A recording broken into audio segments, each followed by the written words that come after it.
So I'm going to give the next maybe 20, 25 minutes, just the broad brush overview of all the capabilities in the software. And then later on, we'll drill down on several of these individual topics, okay? But please feel free to stop me for any high-level questions you have. I don't know if, Michael, you wanted to say a few words now, or we're just about to do the overview? Okay, well, we have our guest speaker is Dr. Mike Gordick is here from the FAA. We didn't expect him till about 3 o'clock, but we're glad he can stop by at any time. Thank you, Dr. Milwater. First of all, good to see you again. It's a pleasure as always. Yeah, likewise. Hey, I guess good afternoon, everyone. It's good to be here. I'll make it brief because I'm sure that Harry and his colleagues have a lot of stuff that they want to share with you. So I'm not going to get into the details. We have sort of a standard slide deck prepared by the FAA to kick off some of these training sessions, but I'll just stay at the higher level. So this is a program which may be already discussed that has been funded. R&D program has been funded by the FAA for a number of years.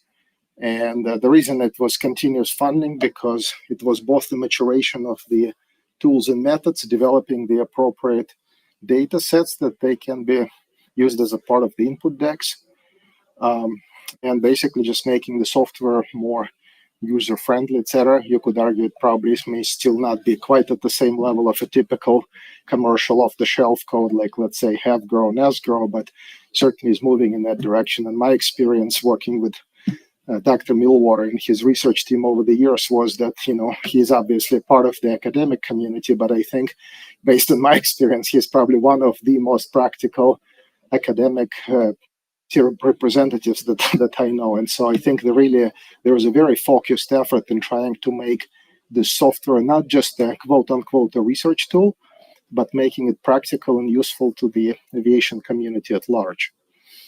And so, part of it has to do with the existing regulatory landscape. So the main focus of the software is on addressing what we call COSS, continued operational safety issues, basically in-service safety-related issues.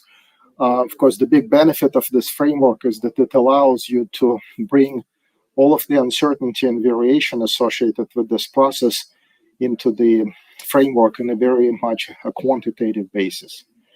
And that is actually consistent with our existing regulatory system.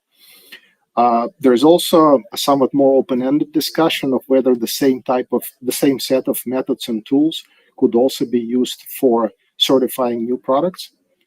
And I think qualitatively, from the technical standpoint, I think it has a lot of the necessary elements.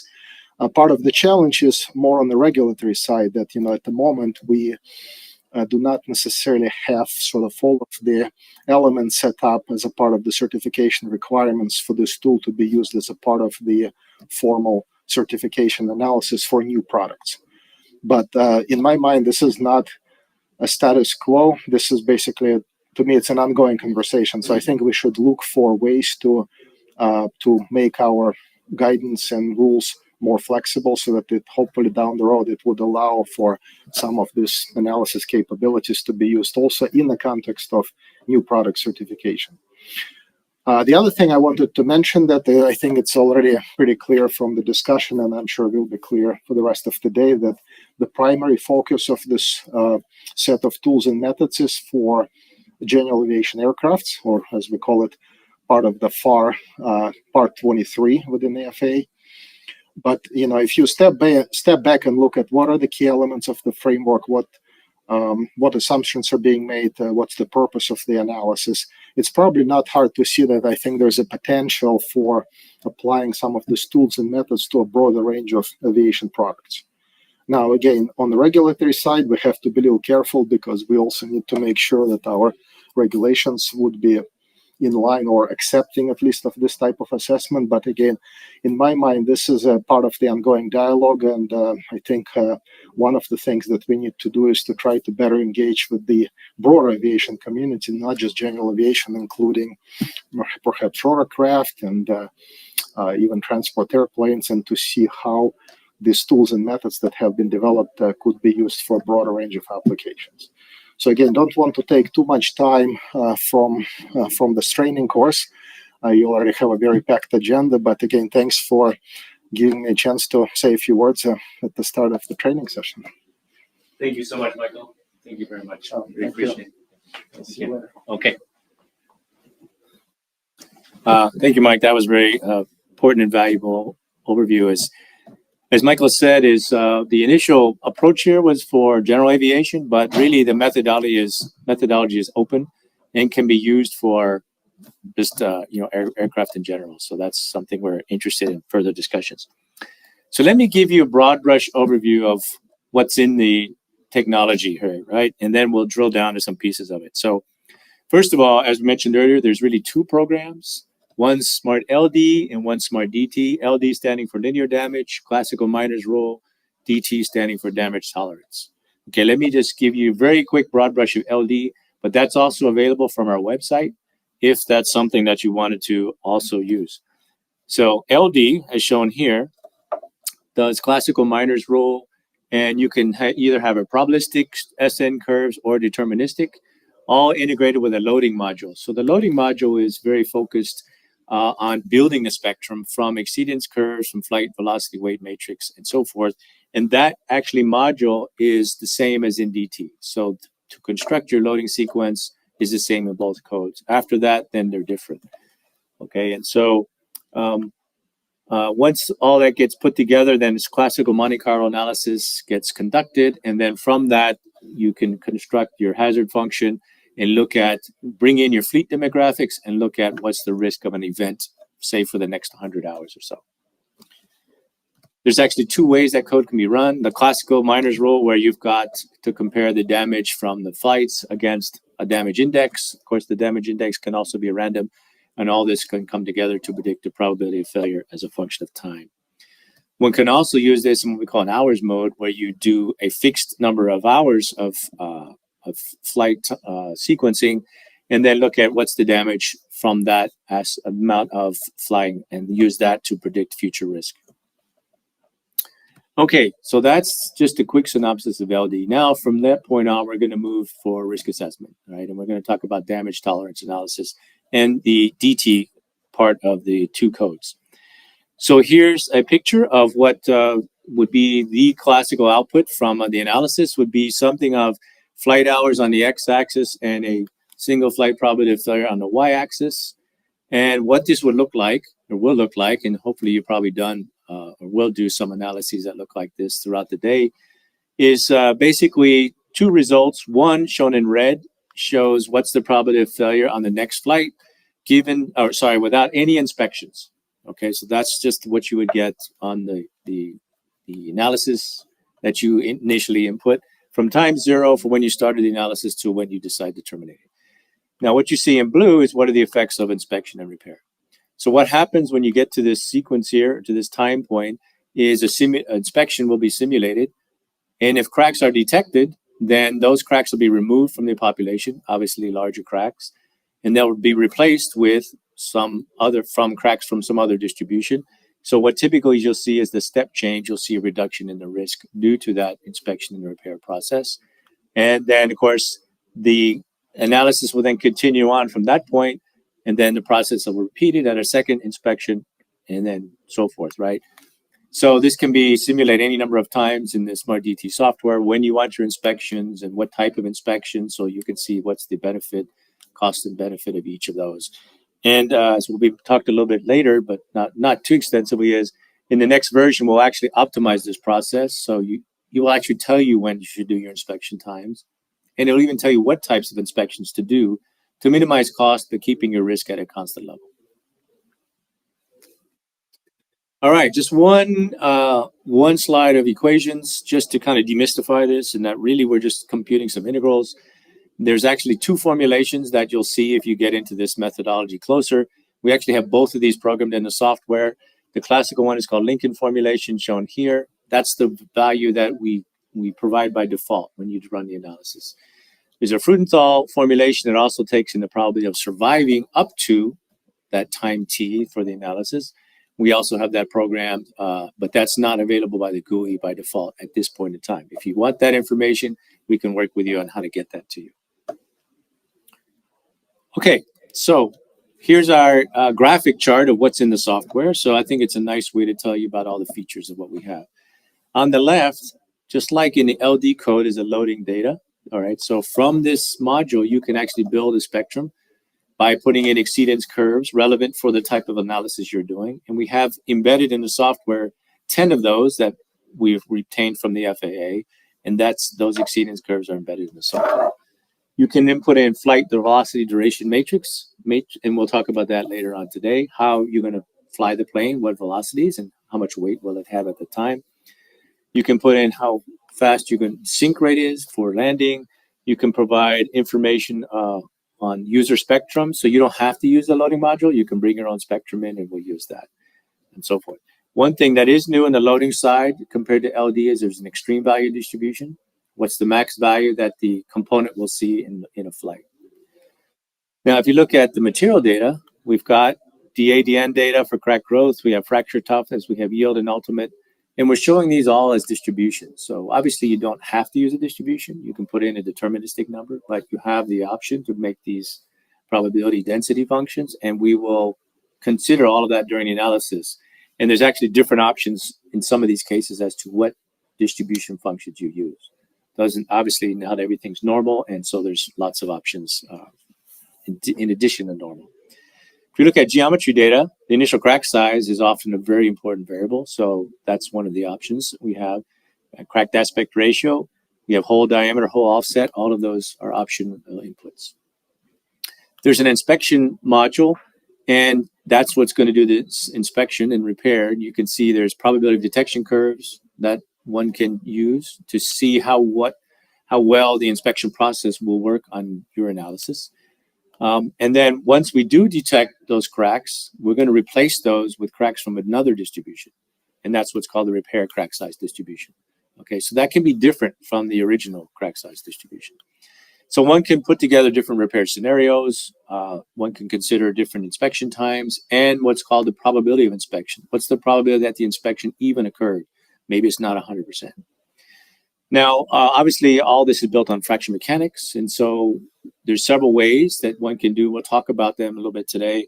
One, we call it master curve, and that's where you do the crack growth and you bring it to the software, right? You provide a file. We'll have examples.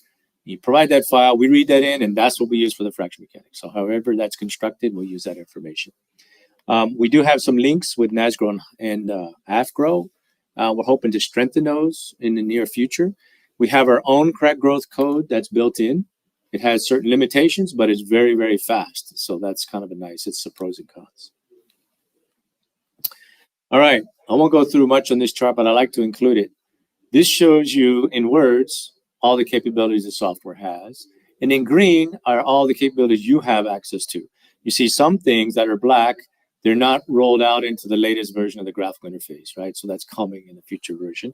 But we're getting where almost everything's covered right from the version you see, right from the graphical interface.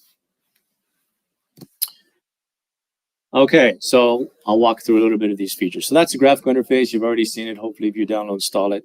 And that's what we'll use today when we go through a number of example problems. All right, well, what can we consider as a random variable? So here's our list. And again, green is what you have access to today. Black are a couple other ones we can do, but it's not in the graphical interface so far. As I mentioned, obviously, the world is not always normally distributed, so we consider that, and you can see there's other options that you have in many of these parameters. Some of these are obvious. We all know what a log normal and a Weibull distribution is, but tabular is an input that you just define a table. So obviously that has complete generality. I mean, it just has to be a valid cumulative distribution function, meaning monotonically increasing. Okay, besides that, we don't have any limitations on it. So you can actually do whatever you need to do that doesn't fit with the standard distributions like log normal or Weibull. Okay, so that's an option in several places that you may want to take advantage of. And we'll show a little bit of that here later on.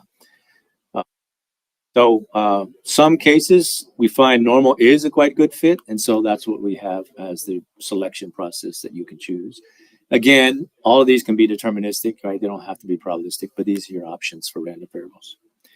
And Obviously, we're not restricted to these. There are other random variables you might want to be able to consider, and we should know about them. If so, that would be useful for us. So please feel free to ask us about having other things as random. Okay, we have some fraction mechanics links. The first one is one's called user supplied crack growth and residual strength. That's what we're going to call the master curve, and we'll walk through how that goes this afternoon. We have our HyperGrow internal software. We have some links to AFGROW and NASGROW, but they're not fully fleshed out. There's basically can use that to get your master curve, but not in the version that you have right now. All right, what's this internal crack growth code? So we put this in a couple years ago because we wanted something that ran really, really, really fast. Like not just a little bit faster than what's out there. So we came up with this approach, and it's quite effective and can be used if it fits your scenario. But it's got one important thing in it is that you take your variable amplitude load and it will create a constant amplitude equivalent load based on a formula that's in the literature. Now, once that's done, then the crack growth integration can be done very, very fast.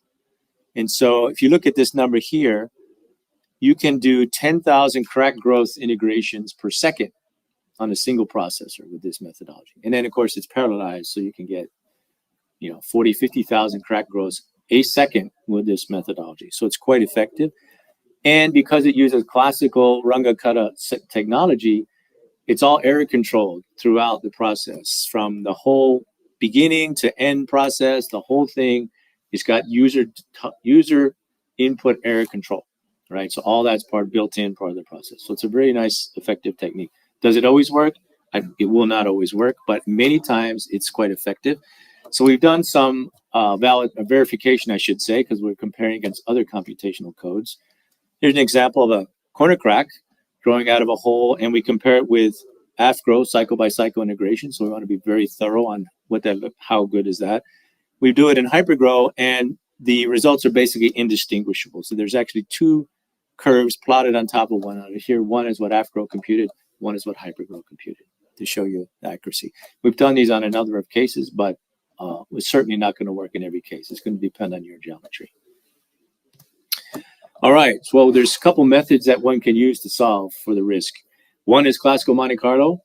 One is adaptive multiple importance sampling. We'll talk about those. But if you do classical Monte Carlo, it's highly parallelized. So it'll use all the threads that if you run it here today, you should see how many threads it's using. It's going to look at how many threads your machine has, and they utilize those. And it's pretty effective. For example, if we're down here with 8 processors, it's going to be about 7.5 times faster than if you just run it on one thread. Okay, if you had 16 processors, you're going to get 15 times speed up on that system. Most of us are down in here, of course, but if you had a larger system, it would take advantage of it. Okay, inspection and repair is a big process we talked about, or is an important process we talked about. And this just shows an example of what this will look like when we do the inspection and obviously detect and remove some cracks and then repair those. We'll talk about this a little bit later, but there's 100+ different POD curves built into the software that one can access. But obviously it's open to the user, put in whatever you like. And we can have an arbitrary repair crack size and then actually input a probability of inspection that may not be 100%. Maybe the inspection process only happens 90%. That it could be rolled into the analysis. Okay, the second method that's used to solve problems is called adaptive multiple importance sampling. And if you have the software, you can activate this right now and try running some problems with it. And that's and Nathan and Jawan can show you how to do that if you're interested. Throughout the day we'll do this. But this was put in about a year ago that Nathan did over his PhD dissertation and put in the software. And it's very, very significant. This is one of the most important improvements we've done, I think, in the program. But important sampling means you don't sample randomly like Monte Carlo, right? You use some knowledge of the problem to do selective sampling. You know if the crack size is going to be important, or you search and find out which regions of the random variable space are important. Obviously, large cracks are much more important than small cracks, right? So lower fracture toughness much more important than higher fracture toughness. Okay, those are obvious, but the software will actually figure this out on the fly and then focus samples around that point. what's new that I think that I had not seen that Nathan put together also is the classical approach is to do importance sampling at each point in time. As you saw, as the flight hours increase, you're going to redo the analysis. And so classical importance sampling does that separately at each time. But what AMOS does, that's the acronym we use for the method we have in our code, is it takes all this information and just builds that up over time. So it has one rich population of density functions that understand the whole problem from time 0 to whatever final time you're doing. Okay, so all that information is now observed and now contained here. And then that information can be reused when you do a modification, like you're going to do repairs, right? So you do repair simulations. It has all that rich information to go from, and so it can very easily do those calculations very quickly. And all this is error controlled by the user. The user puts in the amount of variation they accept, and it will modify the different times and put the samples at different time points and as it needs in space to make sure you're satisfying your user-defined error criteria. And here's a quick example where if you want to get numbers around 10 to the minus 7th, you probably need at least 10 to the 8th Monte Carlo samples, or 10 to the 9th is a better number actually to use, right? So we did this analysis with 10 to the 9th samples and then redid it with AMOS, and AMOS gets identical results basically with 6,000 or 7,000 or roughly or so samples, right? So we're talking 5 or 6 orders of magnitude difference in efficiency in this. And as I said, it was error controlled.